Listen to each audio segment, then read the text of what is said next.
திருச்சிற்றம்பலம். தினம் ஒரு திருமந்திரம். திருச்சிற்றம்பலம்.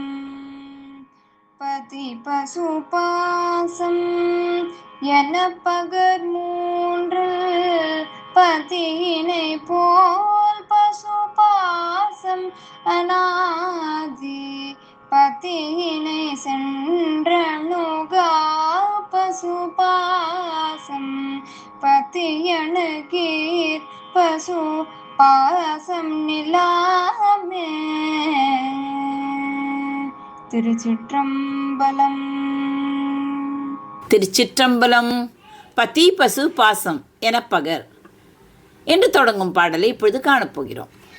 பதி என்றால் கடவுள், பசு என்றால் உயிர், பாசம் என்றால் தலை அல்லது ஆணவம் என்று கூறப்படும். இம்மூன்றும் அனாதியானவை. அனாதியானவை என்றால் என்ன? தொடக்கமே இல்லாதவை. இவற்றுள் பதி எனப்படும் இறைவனைப் போல பசுவும் பாசமும் அனாதியானவை ஆகும். ஆனால் பதிக்கு சென்றால் பசுவும் பாசமும் அணுக முடியாது, அவை மறைந்துவிடும். இறைவனின் அருளை பெற்ற பசுவிடம் பாசம் நிலைத்து நிற்பதில்லை. மூன்றும் அனாதி. அதாவது பத்தியார் சிவபெருமான், பசு அணுவாகிய ஆன்மா, பாசம் ஆணவம் கண்மம் மாயை ஆகிய இந்த மூன்றும் ஒரு காலத்தில் படைக்கப்பட்டவை அல்ல. அவை என்றும் உள்ளவை, அதாவது நித்தியமானவை. இயல்பு மாறுபாடு இறைவனே, அதாவது பதி ஆன்மாக்கள் அடைந்து விட்டால் அதன் பிறகு அங்கே ஆணவம் இருப்பதில்லை. ஆணவம் என்பது என்ன? பாசம் இருப்பதில்லை. சூரியன் உதயமானால் இருள் விலகுவதைப் போல இறை அருள் ஆன்மாவை தீண்டும்போது பாசம் தானாகவே நீங்கி விடுகிறது. நிலையாமை. பாசம் என்பது என்ன? பசுவை சார்ந்து நிற்கும் ஒரு தலை, அது பதிக்கு நிகரானது அல்ல.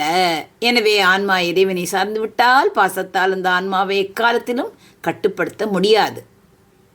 இதனை ஒரு உவமை மூலம் புரிந்து கொள்ளலாம். ஒரு இரும்பு துண்டு பசு என்று வைத்துக்கொள்வோம். நீண்ட காலம் மண்ணில் கிடந்து துருப்பிடித்து இருந்தது. பாசம், அதாவது பசு இரும்பு துண்டு நீண்ட காலம் மண்ணில் கிடந்து துருப்பிடித்திருந்தது, அது பாசம். அந்த இரும்பை சுட சுட புழுக்க காய்ச்சும் நெருப்பில் பதி இடும்போது அந்த நெருப்பின் வெப்பத்தால் இரும்பில் உள்ள துரு தானாகவே உதிர்ந்து விடுகிறது. துரு உதிர்ந்த பிறகு அந்த இரும்பு நெருப்பின் நிறத்தையே பெற்று நெருப்பாகவே மாறிவிடுகிறது. அதே போல ஆன்மா தன் ஆணவத்தோடு இருக்கும்போது பந்தப்பட்டிருக்கிறது. அது இறைவனை தேடிச் சென்று அவனது அருளை பெறும்போது பாசம் உதிர்ந்து ஆன்மா சிவத்தன்மையை அடைகிறது. திருமூலர் இங்கு உணர்த்தும் மிக முக்கியமான கருத்து என்ன? பதி அணுக்கத்திலே பாசம் நீங்கும். அதாவது இறைவனை சேர்வதே பாசத்திலிருந்தும் பிறவிலிருந்தும் விடுபடுவதற்கான ஒரே வழி என்பதுதான். பதி பசு பாசம் என பகர் மூன்றில் பதியினை போல் பசு பாசம் அநாதி பதியினை சென்று அணுகா பசு பாசம் பதி அணுகில் பசு பாசம் நிலாமே. நன்றி, வணக்கம். உமா பாலசுப்ரமணியன்.